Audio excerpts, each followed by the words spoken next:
Bagarreurs, bagarreuses, bonsoir, bienvenue au Bar des légendes, encore avec Daniel Voirin, notre interview exclusif. Jeep, bonsoir. Bonsoir Jugi. Daniel, bonsoir. Bonsoir merci d'être Daniel. là. Jugi, enchanté les gars. Générique.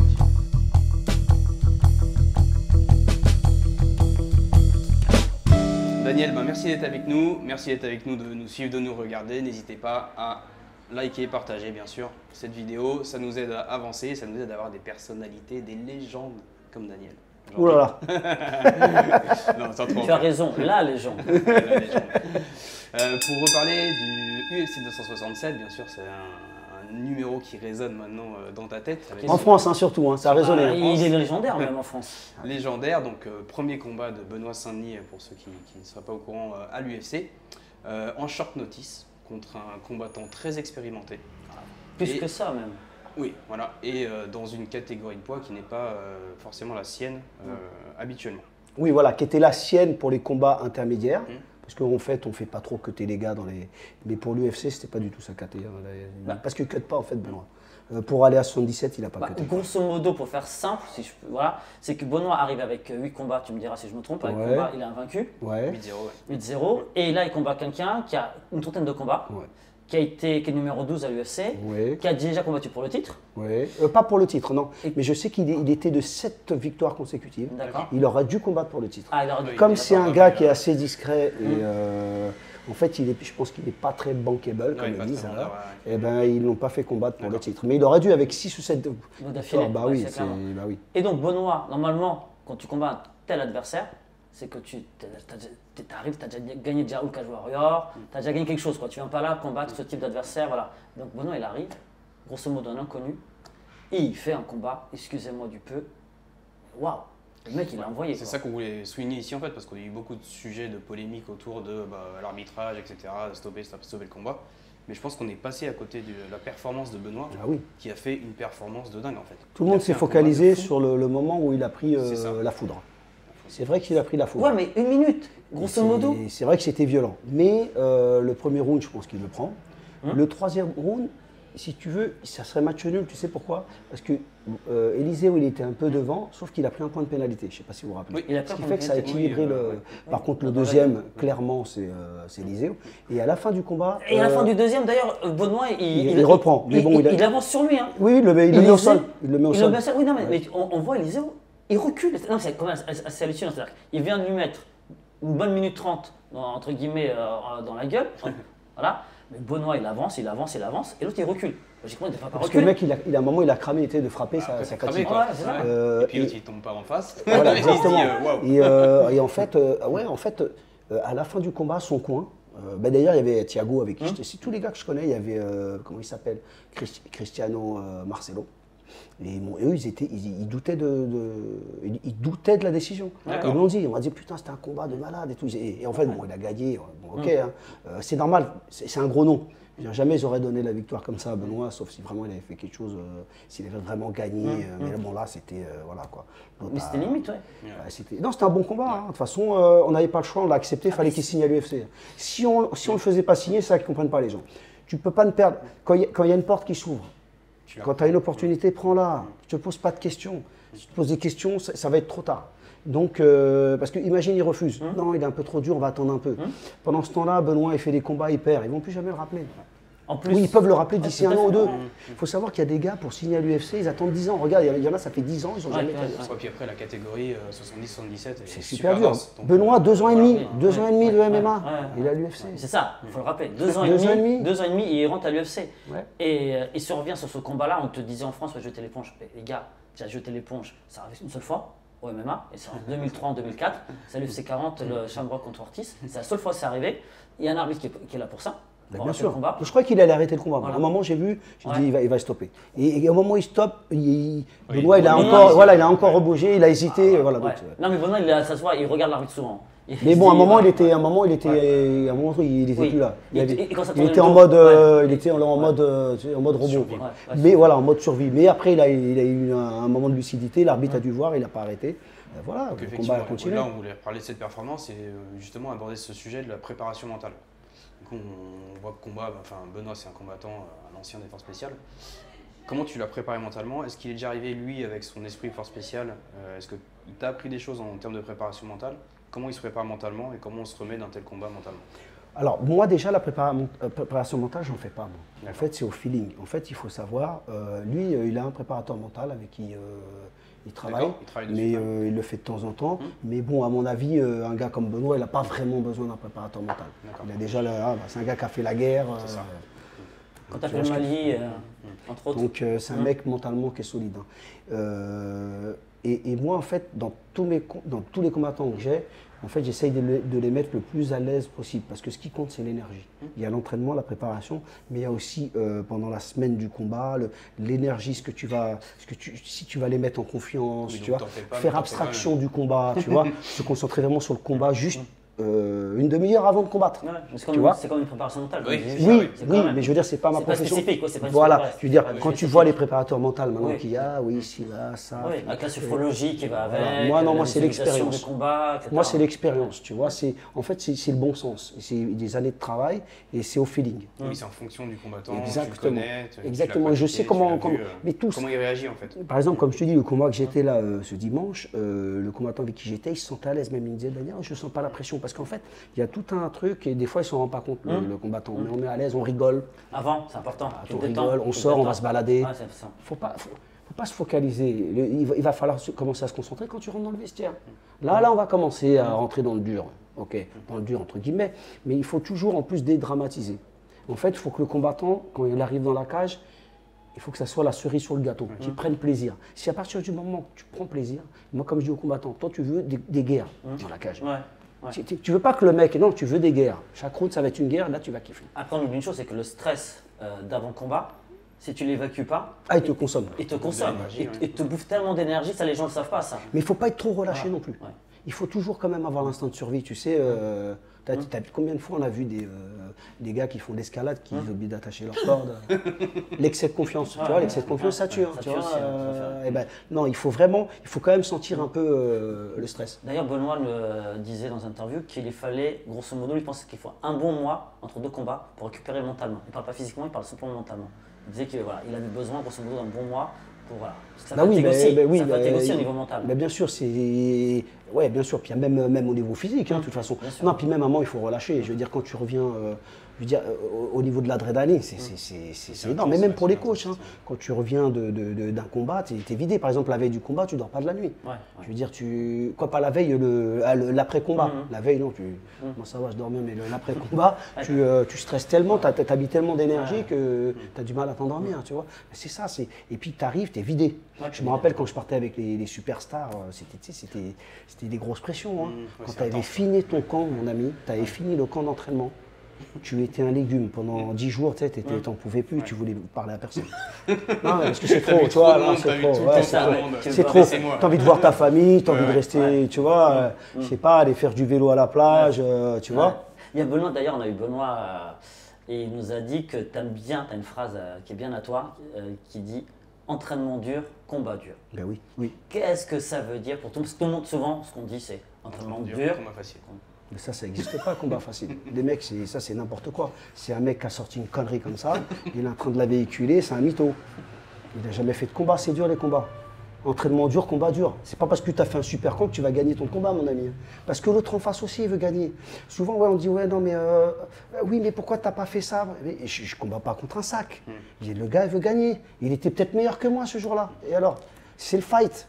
Tu vois? Et je vais rebondir sur ce que tu viens de dire. On ne combat pas contre un sac. Et toi, je sais que un de tes credos, c'est le déplacement. Ouais, je travaille beaucoup sur les déplacements. J'ai travaillé beaucoup sur le déplacement d'Anderson et du Lyoto Machida. J'ai entraîné des années Machida. Ah bon? Parce qu'il est déjà arrivé avec des super déplacements. Non, regarde bien. J'ai commencé avec Machida, j'ai commencé à l'entraîner. Celle-là, écoutez-la, celle-là. Moi, j'ai commencé à entraîner Machida avant qu'il rentre à l'UFC. Il n'avait pas combattu encore à l'UFC. D'accord.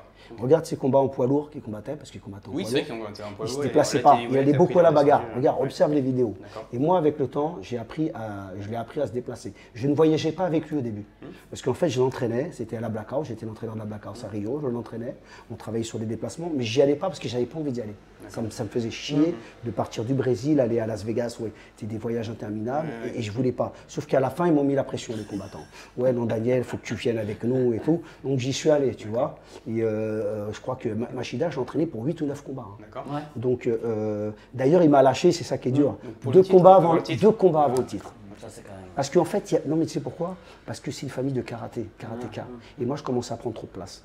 Tu vois, donc ils m'ont zappé, bon, ça fait partie du truc.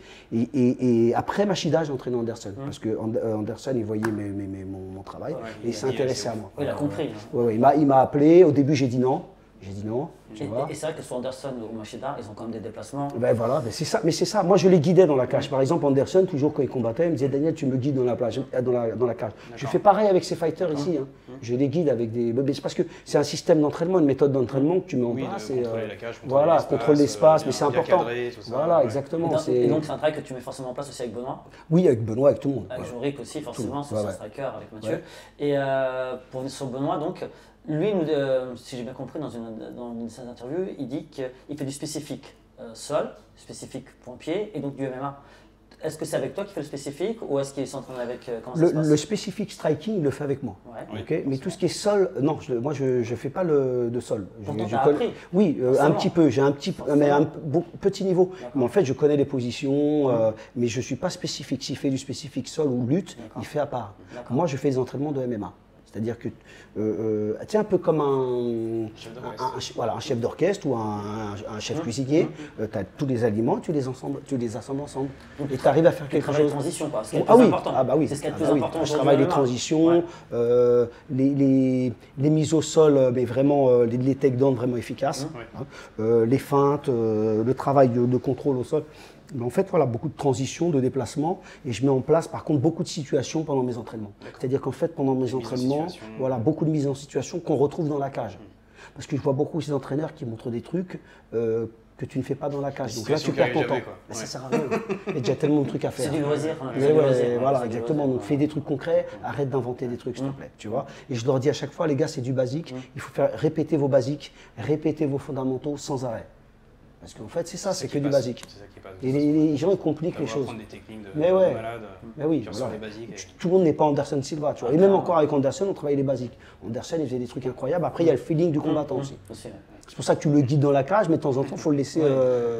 C'est lui qui fight. Je suis juste une petite parenthèse, je ne peux pas me retenir sur Anderson Silva. Est-ce que ça te fait pas péter un câble quand il faisait ces trucs de fou dans la cage? Oui, mais c'était ingérable. C'était ingérable. Il est dos à la cage. Non, mais il est parti. Non, mais à un moment, il est parti. Comment tu réagis quand tu es dans le coin, de gars comme ça? Surtout toi. Non, mais c'est ça.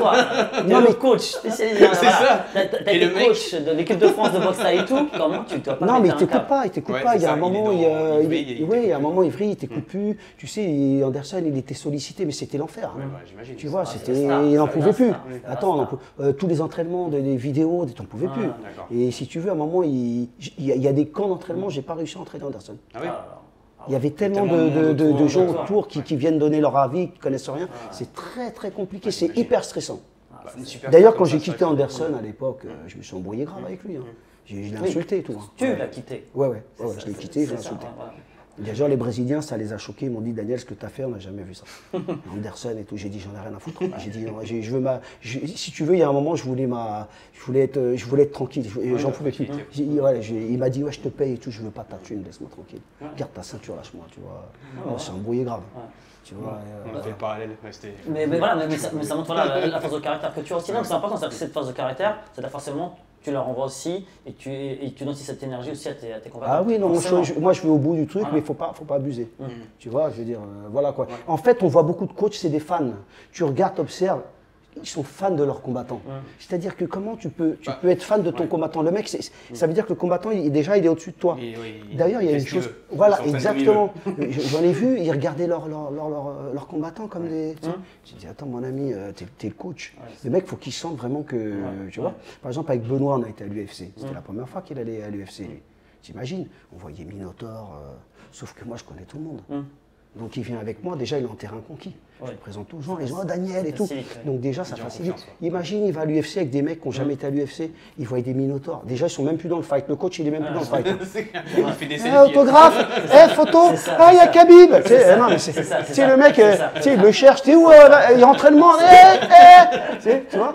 Non, je te jure, quand tu arrives dans la cage, il y a 20 000 personnes. Si le mec n'a pas l'habitude, en fait, il est aspiré par le public. C'est pas parce qu'il est. Attends, sur les bords de cage, t'as des, je sais pas moi, t'as toutes les superstars. Tu vois Usher, tu connais Usher?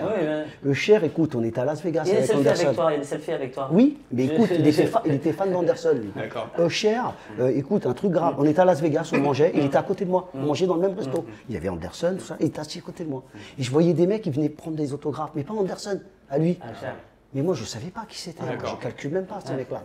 Tu vois? Et j'étais là, je dis, et puis après, j'ai demandé, mais pourquoi les mecs, ils s'arrêtent? Et après, j'ai vu, en fait, c'était Usher, quoi. Tu vois, je veux dire. C'est pour te dire le délire. Mais tu vois, je veux dire, tu es absorbé. Donc, il faut faire gaffe, il faut rester concentré. C'est une grosse pression. Il faut rester concentré. On voit maintenant, tu vois, donc des coachs, c'est des fans. Et Benoît, avec moi, donc il s'est senti à l'aise à l'UFC, il a l'impression d'être chez lui. Et d'ailleurs, en parlant de ça, est-ce que toi, tu encourages justement Benoît et tes autres peut-être combattants, comme tu dis, vu que tu ne fais pas de spécifique, à aller tourner dans d'autres salles, voire dans les meilleures salles au monde, c'est-à-dire peut-être au Brésil, à l'étranger, etc. Oui. Mais moi, je ne doute pas de mon travail. Les gens je vais t'expliquer, les coachs qui brident leurs combattants, c'est parce qu'ils sont pas, si tu veux, ils n'ont pas confiance en ce qu'ils font. C'est-à-dire que quelque part, ils ont peur de les perdre. Alors que c'est la meilleure manière de les perdre. Hein. Non, moi je lui dis, va voir là-bas et tu verras ce que je fais. Tu vois. Et puis même, si tu dois partir, pars. Qu'est-ce que je te dise, moi, mon ami, tu vois. Mais ce que je veux dire par là, voilà. Je veux dire, moi, je les laisse aller ailleurs. Et par contre, quand on fait notre camp d'entraînement, c'est entre nous. Je veux pas, tu me ramènes personne d'autre. On fait notre. Exactement. C'est entre nous et. Ça a besoin de faire venir quelqu'un. Voilà, si je regarde qui c'est, pour pas qu'il pollue non plus. Parce que tu sais, c'est un monde qui est quand même assez médiatisé. Donc il y en a, ils veulent apparaître. Le mec, il y a la télé, il commence à. Tu vois, il s'enflamme, tu vois. Donc c'est pareil, dans ton camp, tu peux pas ramener n'importe qui. Tu ramènes des gens de confiance. Parce que c'est pareil, quand il y a la télé, les médias, les mecs, ils s'enflamment. Tu sais, ils prennent des ailes et ça peut perturber pour le fight. Faut pas qu'il y ait des embrouilles entre coachs. Tu vois? Pour revenir à Benoît, c'est quoi son truc spécial? Qu'est-ce qu'il a de spécial? Déjà, c'est un mec, déjà, il sait ce qu'il veut. C'est-à-dire qu'il est. Parce qu'il paraît arrivé avec beaucoup d'expérience, il a que 25 ans, 26 ans. Ouais, 26 ans. Ouais, mais en fait, oui, mais bon, faut voir que il a fait l'armée. Tu as vu, il a une tête de bonhomme. Moi, quand on m'a dit son âge. Je connais quand même 30 et ils font 18. Ouais, voilà, tu vois, il m'a dit c'est l'armée, ça. Mais si tu veux, déjà, il est mature pour son âge. Il est mature, mais c'est quand même un gars de 26 ans. Tu vois ce que je veux dire? Il y a des trucs, mais non, en fait, il est déterminé, il sait ce qu'il veut. Il lâche pas. Si tu veux, c'est quelqu'un qui est très motivé. Il faut savoir qu'il fait 1h30 de route pour venir s'entraîner, 1h30 pour revenir. Il fait ça tous les jours. Je veux dire, il loupe jamais l'entraînement, Benoît. Mathieu, il est comme ça, il loupe jamais l'entraînement. Si tu veux, il y a un moment, il faut une régularité. Et tu vois, lui, il l'a, et en plus, il est, c'est ce que je te dis, il est déterminé, lâche rien. C'est un guerrier. Tu le vois champion du UFC. C'est ça ce que j'ai. C'est dur de. Non, mais c'est justement ce que je voulais Je le vois aller très haut, champion, j'en sais rien, parce qu'il y a tellement de choses. Comme tu dis, il faut faire combat après combat. Voilà, exactement. Est-ce qu'il n'est pas programmé, en tout cas, pour cette. Je pense qu'il peut aller loin dans la catégorie. Parce que c'est une des catégories. Mais il faut rester avec la tête sur les épaules. N'oubliez pas que l'UFC, pour pourrir la tête des gens, c'est terrible. Et il y a aussi une chose qui est importante, c'est l'entourage. L'entourage peut te défoncer un fighter rapidement. Oui, c'est ça, parce qu'après, tu n'es pas sûr que dans 10 combats, il soit encore avec toi. Exactement. Voilà, et puis tu sais, l'UFC, ils te mettent sur un piédestal. Après, tu te prends pour Dieu. Tu vois ce que je veux dire? Le lendemain, tu as perdu. Donc il faut rester vraiment. Puis je te dis, l'entourage, tu sais, tous les gens autour qui parlent, c'est compliqué. Après, là, quand je vois par exemple certains combattants qui arrivent à l'UFC, il y a des chemins qui sont plus faciles que d'autres, très honnêtement, tu vois. Tu vois, on leur met les bons combattants pour progresser. Mais bien sûr. Parce qu'ils correspondent à ton style, tu vois, et t'en as d'autres. Mais oui, mais c'est normal. Parce que par exemple, regarde, Dana White, c'est un businessman. Par exemple, il a Pimblet, là. C'est une perle, là, tu vois. Il lui ramène de l'argent. Il fait du show. Il ne va pas le bousiller tout de suite. Mais il va le bousiller, mais pas tout de suite. Ça va arriver. Quand il en aura un peu marre, il va, comme Ronda Rousey. Vous vous rappelez de Ronda Rousey? Ronda Rousey, tu sais que. Elle a placé que des juifs. Ronda Rousey, elle combattait au Strike Force. Faut savoir. Tous les champions qu'on voit là, ils étaient tous au Strike Force. Et elle combattait au Strike Force. Lui, Dana White, à l'époque, il ne voulait pas de femme. Oui. Et après, il n'y aura jamais de femme à l'UFC. Il en a mis. Il a vu que Ronda Rousey, ça a amené un public féminin. Ma femme, elle kiffait. Regardez Ronda Rousey. Elle kiffait. Oui, ça élargit son voilà, je veux dire, elle était, bien sûr, tu sais, un peu avec sa mèche rebelle. C'est vrai qu'elle jouait bien son rôle. Tu as vu, ils l'ont quand même bien mise en avant jusqu'au jour où, 2 ans après, elle a où ils lui ont mis, comment ça s'appelle, Holmes. voilà, exactement, il s'est fait plier. Après, derrière, ils mettent la Nunes. Et là, ils l'ont balayé, tu vois. C'est-à-dire qu'ils l'ont fait monter à un point. À un moment, ils savaient que peut-être elle allait plus trop rapporter. Il y en a d'autres qui arrivent derrière et la dégagent. Ouais, pour le coup, c'est vrai, tout à fait. Et c'est Anderson qui disait ça. Il disait Anderson, l'UFC, ils font les combattants et aussi les défenseurs. C'est pour ça qu'il faut. Et en fait, s'ils veulent, ils peuvent te pourrir la vie. Tu vois. C'est un business. Ouais, dans le matchmaking, ils peuvent te pourrir la vie. Il n'y a pas ça, c'est une raison fermée. Vas-y, je t'en prie. Matchmaking, transition pour le prochain combat de Benoît. Ouais. C'est qui combat Le 4 juin, normalement, contre un Allemand. Dis-nous si on se trompe. Oui, c'est contre un Allemand, donc le contrat, je pense qu'il n'est pas signé, mais bon, là, il va D'accord. faire son visa américain. T'as le nom de l'Allemand? Écoute, Non, mais sans nous le dire. Hein. C'est un nom allemand prononçable. Voilà. Tu connais. Schumacher, Mais je te jure, oui, non. Mais Je sais qu'il est allemand, c'est tout. D'accord. t'as déjà des petites notes sur lui? Oui, j'ai regardé. Ouais. Déjà, il faut savoir qu'il devait combattre le 14 mai. Oui. Il était prévu le 14 mai contre un Mexicain. Qui s'est défilé. Voilà, Daniel, Ah, je sais plus attends. quoi. D'accord. T'as Benoît Saint-Denis en face. Golden hein. Boy, là. Il avait fait le Contender Series. D'accord. Il a 12-0. Et il devait combattre Il a Benoît. tapé UFC 267. Il a compris. Et donc il a refusé. Donc ils n'ont pas trouvé de fight pour Benoît et ils l'ont repoussé au 4 juin contre l'Allemand. Là, il n'avait pas le choix, l'Allemand, parce qu'il vient de 2 défaites. D'accord. Donc il est dos au mur. Ouais. Non, parce que Et là- c'est un mec qui vient de 77 kilos. Ouais, d'accord. Donc Il va passer en descend 70. 70? Ouais, il descend 70. Mais après, très honnêtement, qui veut taper aujourd'hui Benoît? Non, mais sans déconner. Quand tu vois ce qu'il a fait. Non, il y a des tops qui peuvent. Mais Oui, c'est vrai que dans oui, le bas de mais- tableau, oui. c'est compliqué parce que Benoît, il est complet. Ah oui. Debout, c'est un bagarreur. Donc Ouais. là, il faut qu'aussi on travaille là-dessus. Parce que c'est ça qu'il a pêché.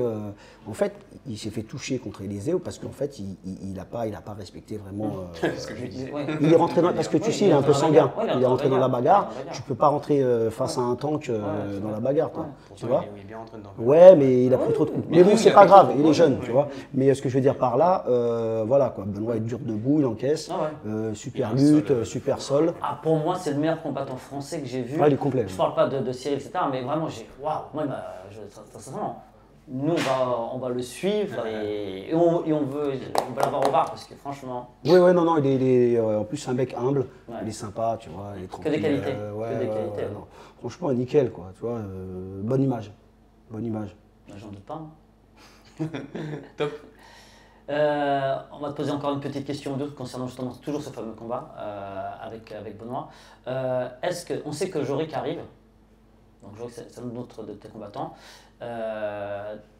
Est-ce que tu penses que dans 4 combats, grosso modo, il peut aussi arriver à l'UFC? Parce que nous on voit le potentiel qu'il a. Je sais que je pense que tu dois penser plus ou moins la même chose. Est-ce que tu l'emmènerais avec toi la prochaine fois? Est-ce que tu l'as déjà emmené à l'UFC aussi? Voir un peu comment ça se passe réellement pour qu'il puisse se projeter aussi et voir ce que c'est? Oui, on va voir avec Benoît si on peut l'emmener, ouais, bien sûr.